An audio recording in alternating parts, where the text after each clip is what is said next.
not novels, historic novels, historic texts.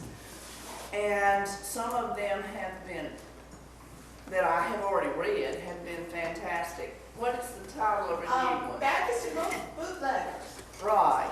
And it is sponsored by the South Carolina Humanities, so we are real excited to be able to partner with them this year.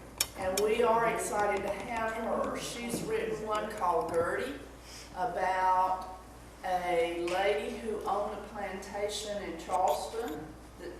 And she wrote one about Roosevelt's consort. So, very interesting books that she has done a lot of research, and we're thrilled to have her come. That same day, we are thrilled to announce that the superintendent's house will be open for tours. So we have a young couple who has bought our mill superintendent house, and they are restoring it. And it's right here on Hotel Hill, and they are doing a fabulous job. She is going to open that house before it's finished so you can see the actual restoration going on. And we are going to be charging $20 to go through the house, and all of that money will go to the restoration of Rose Hill Cemetery, which was almost destroyed about a month ago. So we have broken and overturned tombstones from the 1880s that are going to have to be reset, restored, and it's going to cost quite a bit. And that's Rose Hill Cemetery Association. So we are working together on that next meeting day. We'll have Catherine Smith here in the museum, in the community building at 2, and at 3, from 3 to 5, the house will be open.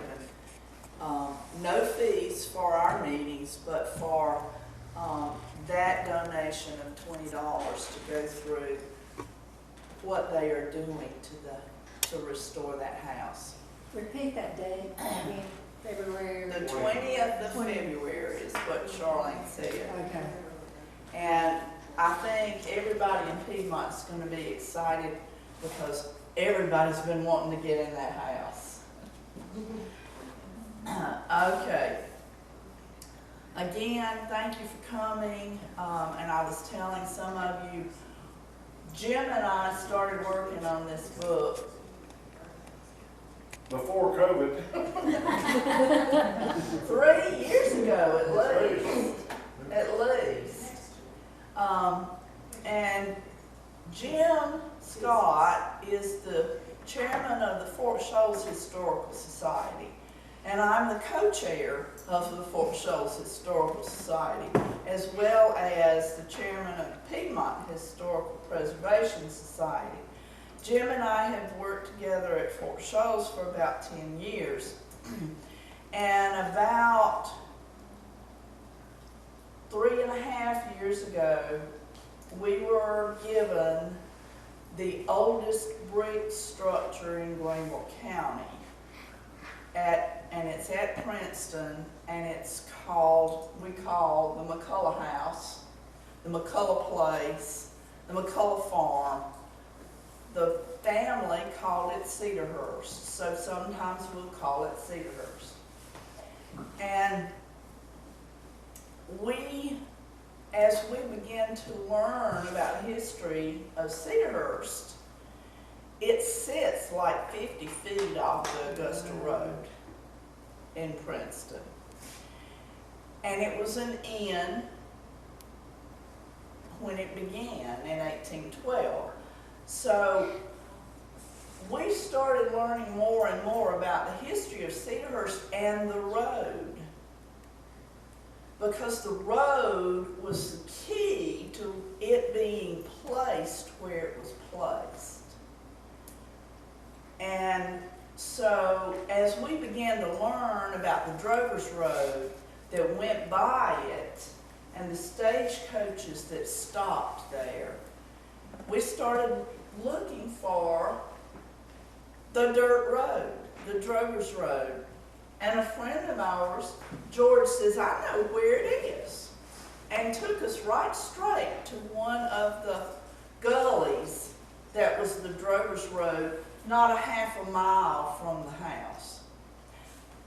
We started hunting for the gullies all the way to Augusta and recording pictures of those gullies. And it took us nearly a year to do that, to just find the gullies.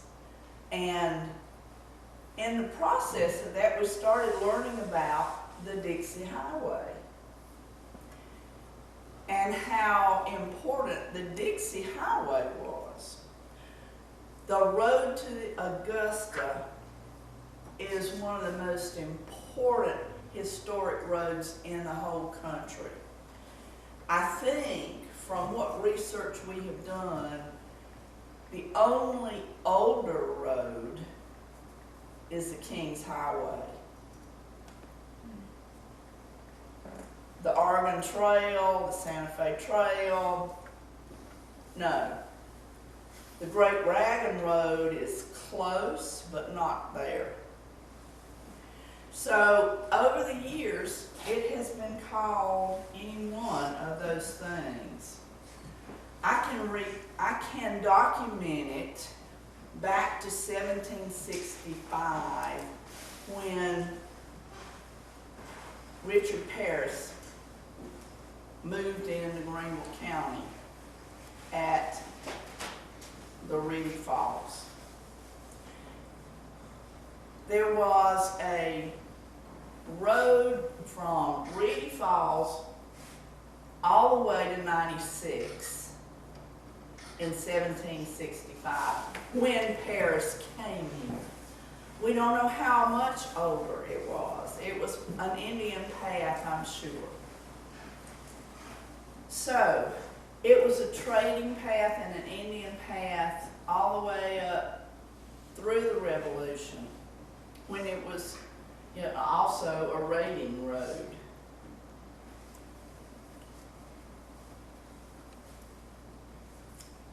It became the Drovers Road. And if you've lived in and around Greenville, like we have, and Jim and I both grew up less than half a mile from Highway 25 and still live in the same place, that we didn't realize what the Drovers Road meant until we started researching it. The Drovers Road actually started in Kentucky and came through Tennessee, across the mountains in North Carolina to Tuxedo, and then into Greenville County at a little town we called Merrittsville that's under the watershed now, and down to Greenville, and then on down to Augusta. Because of the animals that were being raised in Kentucky and Tennessee, and during the winters, they would drive those animals all the way down to Augusta. Augusta was the nearest port to Kentucky. I never would have dreamed that. It was further to go to Charleston than it was to go to Augusta. So they could sell their animals in Augusta and the people would put them on a boat and ship them to New England or wherever. And when it became cotton, they were shipping to New England and England. So that road was so important to commerce, and all winter long, the droves of hundreds of thousands of hogs came down that road through downtown Greenville, and every 20 miles or so there was an inn or a stand where they could board up those animals, and the drovers could sleep overnight and get fed. They'd feed the animals, and the McCullough House was one of those. So, after 1900, when cars became popular, the people up north wanted to come to Florida for vacations. And the Dixie Highway became a wonderful idea. And you can learn all about that in the book. And the Dixie Highway wound up going all the way from Sault Ste. Marie, Michigan to Miami, Florida. And the route diverged. As you can see here, there were several ways you could go. You could go down one way and come back a different way. But it was all the Dixie Highway, and the Carolina Division was formed in 1918 and ended in 1926 when the federal government finally got into the business of roads and named all the roads with numbers. So Highway 25 in the Carolinas goes from the Tennessee line at Hot Springs, North Carolina, and that particular little town is a part of the Appalachian Trail. If you want to walk the Appalachian Trail, you have to walk through Hot Springs. And the other towns along that route followed mainly the French Broad River. And it's the only river that goes backwards to the Mississippi. It's a beautiful sight. In South Carolina, it starts at Tuxedo, and there are 8 sites that are now on the National Register. So it is one of 3 roads in the state of South Carolina where sections of that road are on the National Register. There's a road in Charleston County that's the Plantation Highway. The road in York County is Nations Ford Road, which is part of the Great Wagon Road. And now the concrete sections of the old Dixie Highway, US Highway 25, are on the National Register.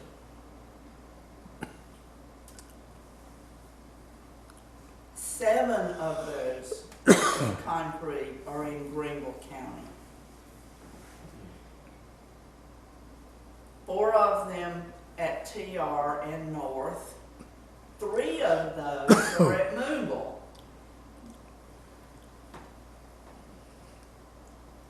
And the 8th one is Turkey Creek, Stevens Creek, and Edgefield. It's a wonderful sight though, because there are 4 bridges, 3 roads that you can actually see. The wagon road, then a concrete road, another concrete road, and a bridge in the distance that is now the new 25. It's an amazing sight.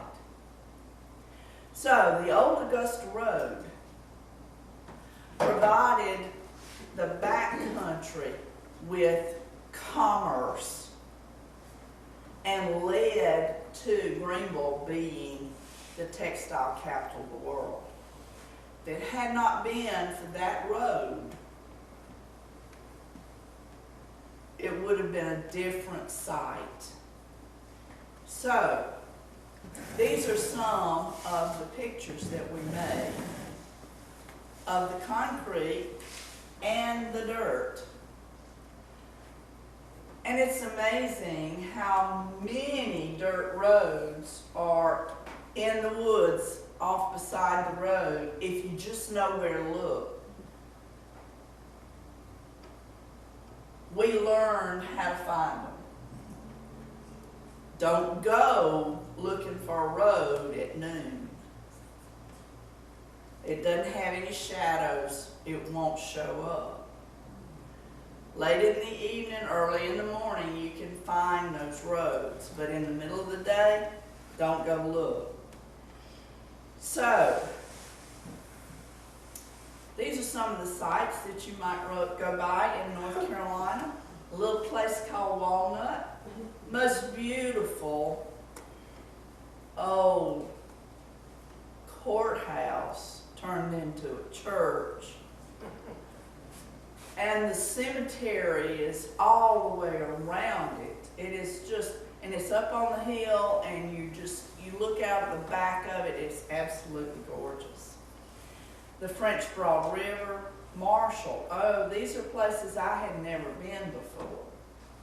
And we tracked all of those down.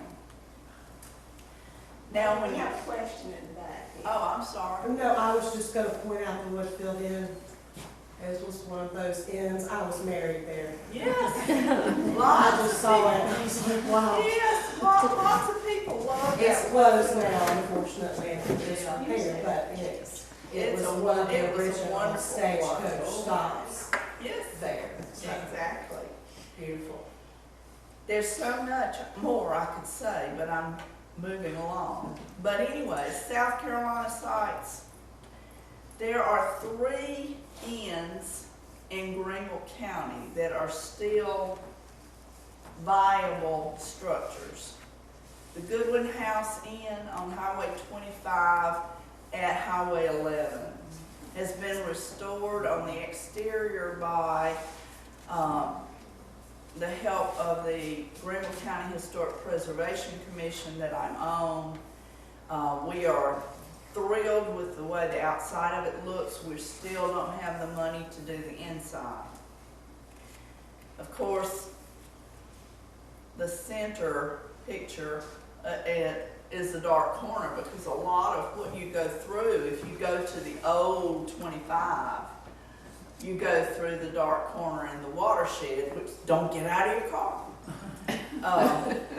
So then when you get to Travelers Rest, the Spring Park Inn, absolutely gorgeous. It's being restored by the Travelers Rest Historical Society. It will be open to the public as a house museum, and it is going to be fabulous. The outside of it is already done. The new colors reverting back to the original colors, so if you go by to see it, that's the original color. And then the McCullough House was the only brick one. We've got to restore it. We're still working to get that money. Stony Point is in Greenwood County, right? And it looks like what the McCullough, is it in Lawrence?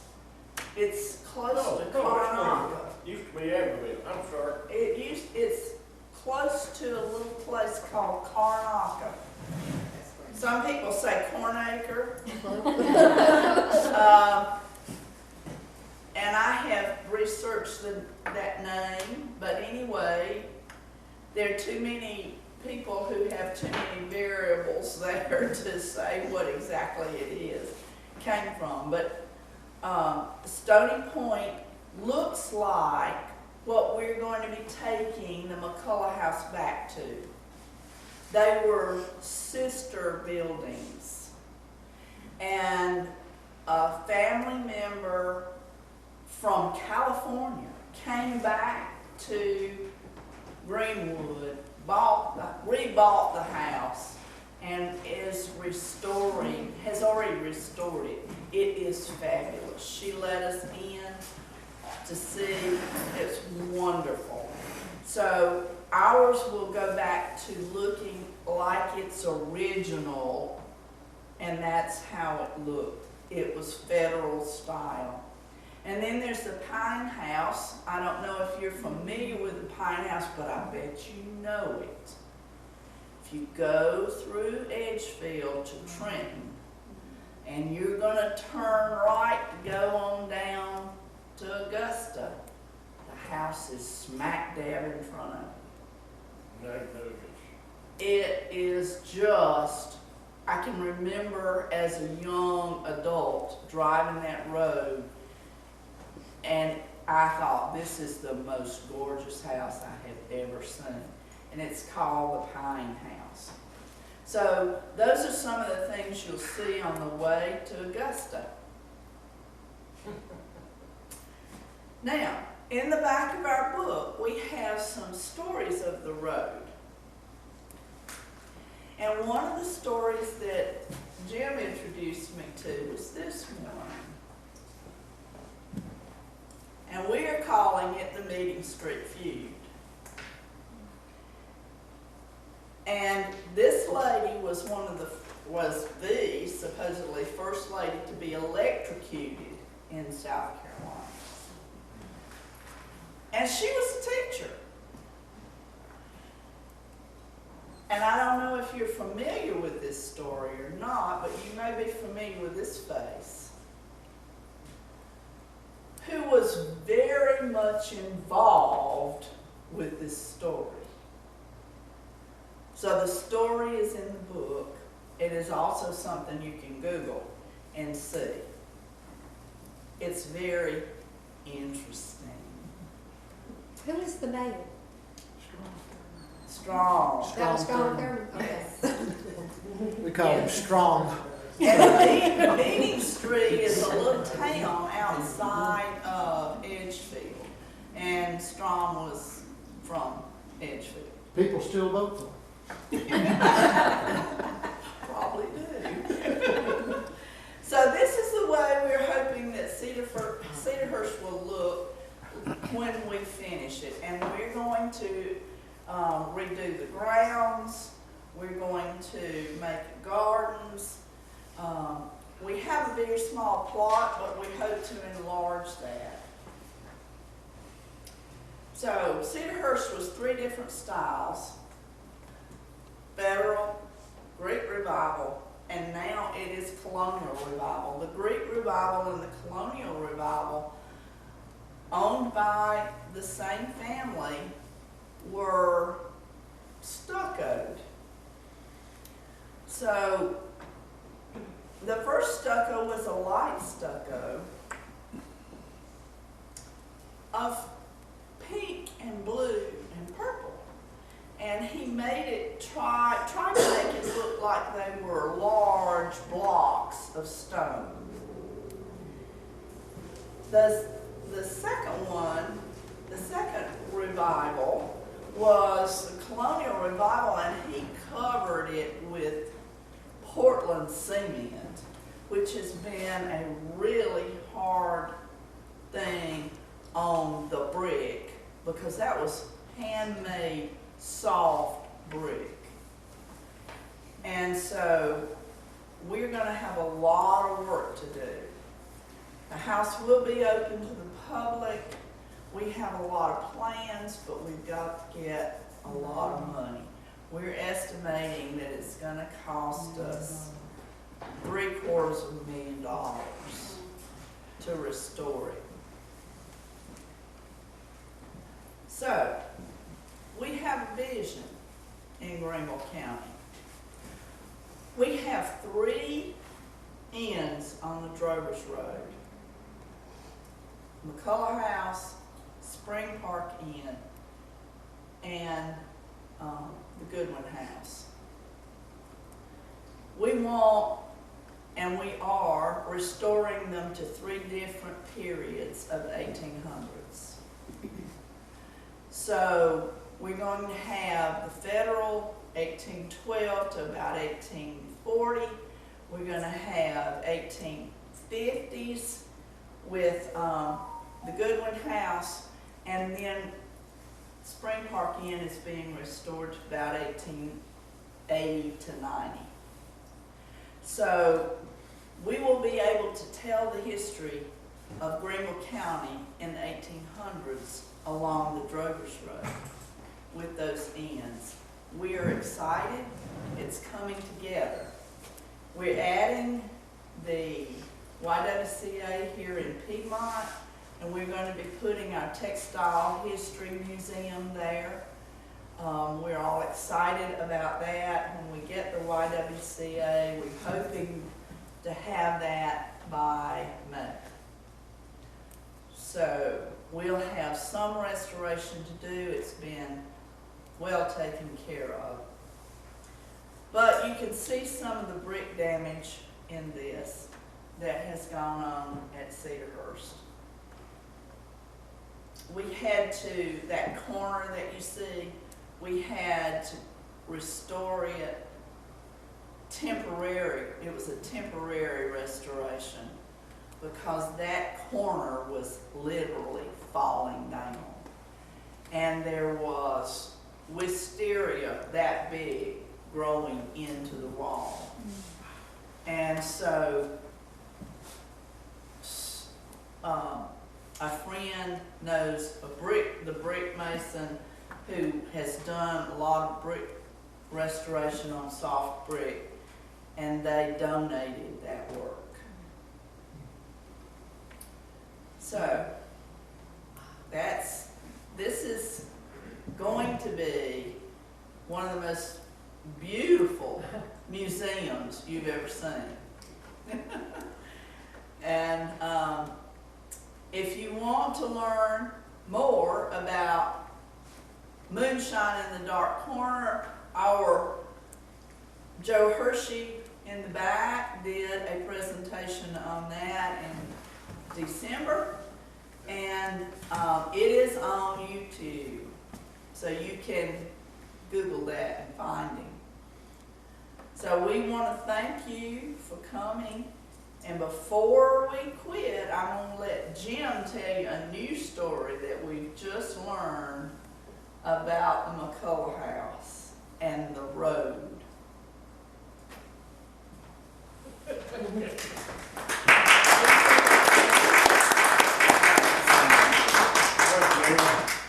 Ann's a hard person to follow. But I think it was Monday, we got the email from, we've got 2 ladies that do genealogy for the Fork Show Society, and they are great.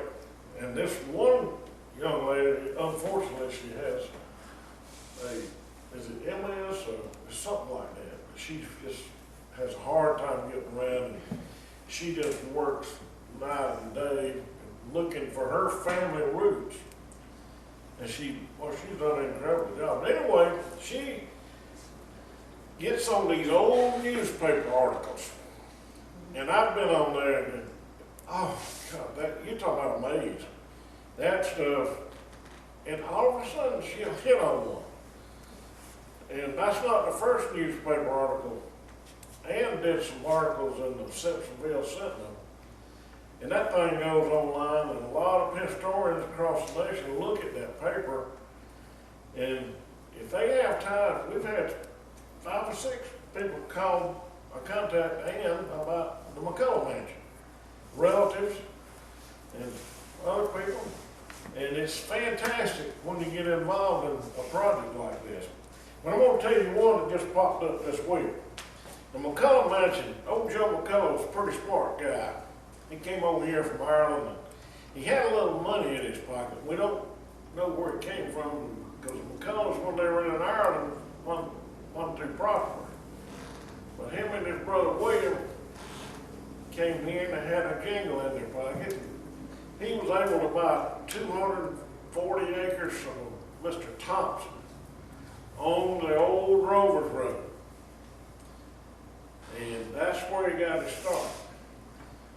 And he was growing cotton, and his brother was a mile or so back over, as my mother said, in the country. Well, it's all the country down there. Still is. But cotton was the way to make money in those days. It was the second most valuable substance known to man, and number one was gold, of course. But old Joe was right there on the road. He could ship his cotton to Hamburg. They'd barge it down to Savannah, and it'd be on its way across the sea. Got his pay. And those roads back in those days, they were highwaymen out there that would steal your cotton, steal your money, take your life. A lot of people in the upstate, the reason they were here was to avoid prison that they'd got in trouble in Charleston. So they came up here and hid out. Like Randolph. What's his name? Randolph that got up there in the mountain? Well, everybody's heard of Peden in South Carolina, which is one of the oldest settlements in the upstate. Well, there was a convict in Peden. His name was Garner. And he had requested an appeal or something like that, I believe, and he had to be transported to Columbia. Well, they sent 5 deputies, and they took Garner and his wife to Columbia.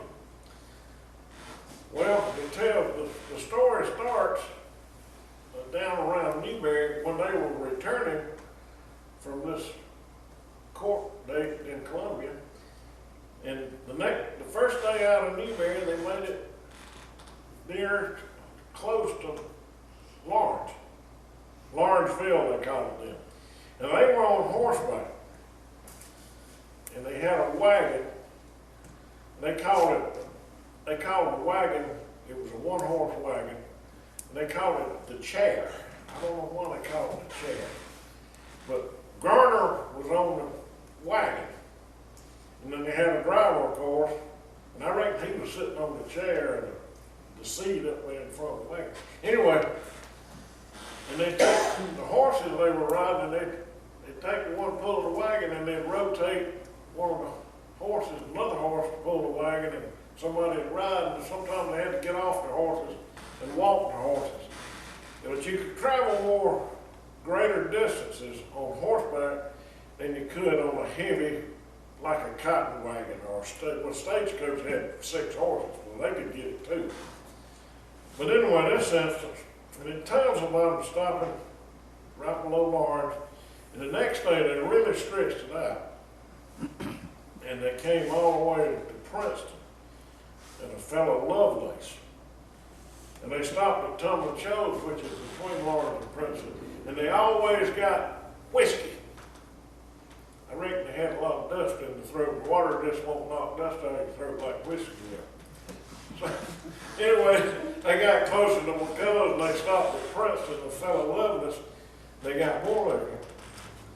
And they found that McCullough's was just a little ways. And he offered a place for them to sleep and food, and he also had a bar.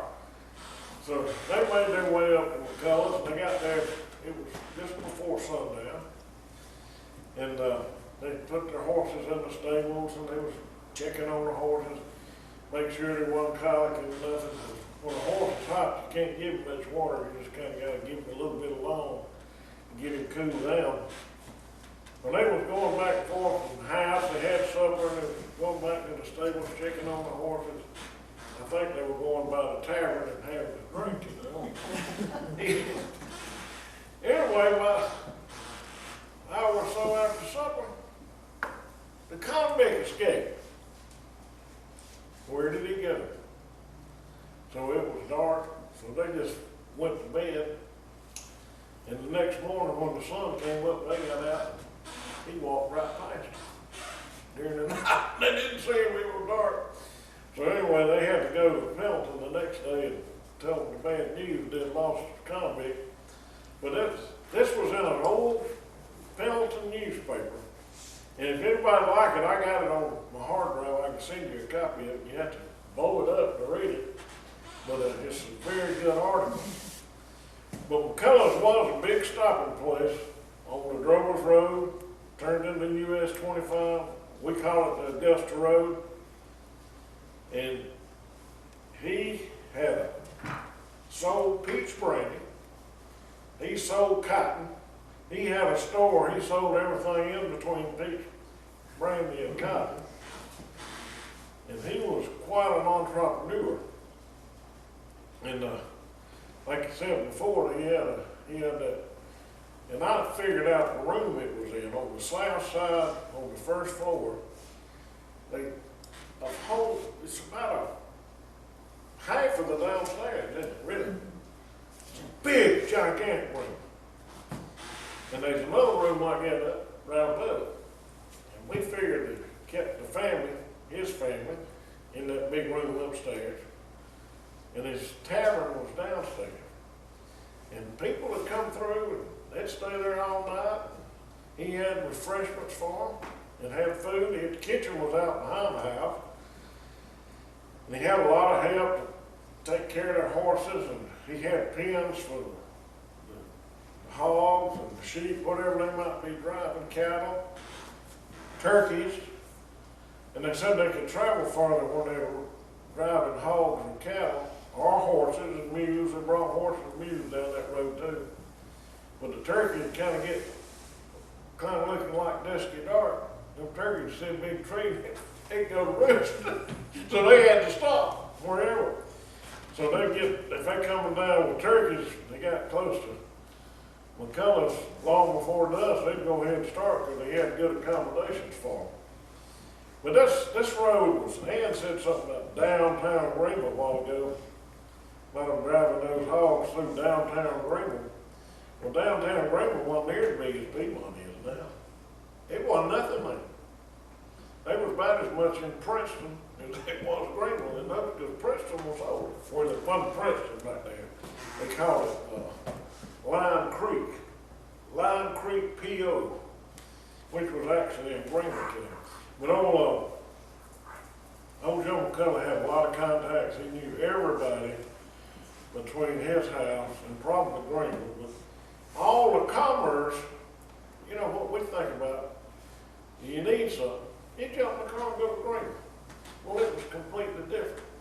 He either had to go to Augusta or send for somebody to ship him his means or materials, what he may need, from Augusta, which came up the river from Savannah.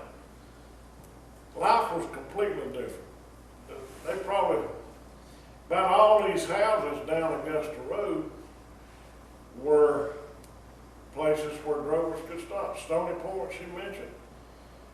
And the way you get to Stony Point in those days, you had to cross Saluda River way over, probably 3 or 4 miles from where the Augusta Road is now. Because Washoes and Greenwood County, they wasn't even ever heard of it then. The road, before you got to Washoes, it bears off to the left and goes over to Lawrence County, and then it comes back across the Saluda River real close to that Stony Point mansion. And then it goes through Corn Lake to 96. Well, 96 is not the same place as it was then. Well, old 96, where Starford is, was later called Cambridge. And the only way you can find Cambridge, you got to go to the Starford National Battlefield. That's right there is where Cambridge was. Well, this road went right through there. And when it got there, it split off 3 directions. One was Old Edgefield Road, and one was Martintown. It was further west, Old Martindale Road, it went straight to Hamburg. It didn't go through Edgefield. Then the other road, Edgefield Road, and the other road, which is now US 25, went through Edgefield. The Logue family inherited bought property on the eastern road, which they call it the old Edgefield Road, right? That thing goes, Ann and I got on that thing with her car, I thought she was gonna tear it up. It's a dirt road, we rode that at 5 to 10 miles, never did see nothing but timberland. It was through the National Forest. I Yeah, think. there's a national forest there too. But these are places, you get this book, it tells you how to get there, and you find these places. It's a fun trail. But we found an old truss. I don't think Ann was with me. Bonnie and Raymond was in the set there. We found an old trestle. It was built. I don't know if it ever had rail on it or not, but that we figure is the old Knoxville, Augusta, Greenville, Knoxville Railway. And they built a roadbed, and that comes through into Greenville County. There's a part of the old roadbed within a half a mile of McCullough Mansion. I can take you and show you where it was dug out. And up there near Reedy Fork Road, there's another place. And there's several places between the Ware Place and over up to Louisville. As you can see that old roadbed. And the doggone carpetbagger. Train bed. It was a carpetbagger contractor. And they had plenty of labor back in those days. They built a roadbed. See, steel was expensive. So they took off up north with the money. Never got no railroad. The only part of it they got rail on it was what's known now as the Swamp Rabbit Railroad, now the Swamp Rabbit Trail. They went all the way to River Falls, the Drake Hotel, which was a resort. So we found all this stuff out in our search of the Grover's Road. And there's a picture up there. We was up on the French Broad River, and we were going down another dirt road, and we saw this flock of geese. And they were just out there having the best time, had some babies. We got some pictures of that. But that was near Hot Springs. Hot Springs. But it's another side where the road goes into Tennessee. We found another dirt road. Right when you get to the bridge that goes across the French Broad River into Tennessee, there's a little road that turns off to the left. So we go down that road several miles. There's a beautiful, when you coming back out there, there's a beautiful view of the railroad and the bridge for the cars. And that's a good place if you like scenery like that. And he calls it stomping. We go stomping. Now, I'm not sure where that came from, but Well, when you go through the woods, you gotta stomp. But I'm gonna recruit this guy to go stomping with me around Greer. We're gonna find where Einstein's had his research lab. But We may Einstein find. had a son that lived in Greenville. And he had a government-funded contract, and I don't know what they were doing out there, but it's on the, not the Tiger River, Innerly River. Entering. Real close to where his dad lived. And we're gonna do some stomping too. Anybody got any questions? And if we ever talk again, okay. About how long did it take you and Ann to go from Hot Springs, North Carolina to Augusta and find all the little roads off the beach trail? How long did y'all do that? Well, we never traveled the whole distance in one day. Right, Well, we worked on this thing for over a year. okay. a year and a half. And we got enough material. We could write 2 books that size. Yeah. Maybe 3. When the publisher likes a little short book and a lot of pictures. But we got a lot of material, good material. And but old Aunt Sue Lowe, that was a mean woman. You guys might think your wife's mean. That woman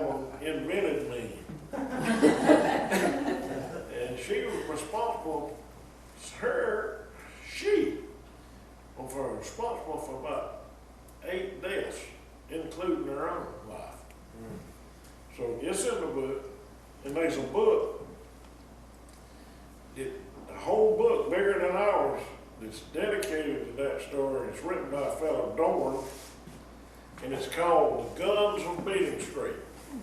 And it's a good book. I bought that book, and I got home about 4 o'clock, and I got to read it. I got through about 4 o'clock next morning. I stayed up, and I couldn't close it. That's a good book. And Aunt Sue Lowe, that's what they call her, Aunt Sue. One of my best friends is the administrator of Anderson County. His name's Rusty Burns. I'm sure y'all heard of him. But I got somebody to call him and ask him. I knew he was kin to Aunt Sue, but she's his great aunt. I didn't know he was that close. See, he just kind of held his head there on it, missed. Thank you. Thank you.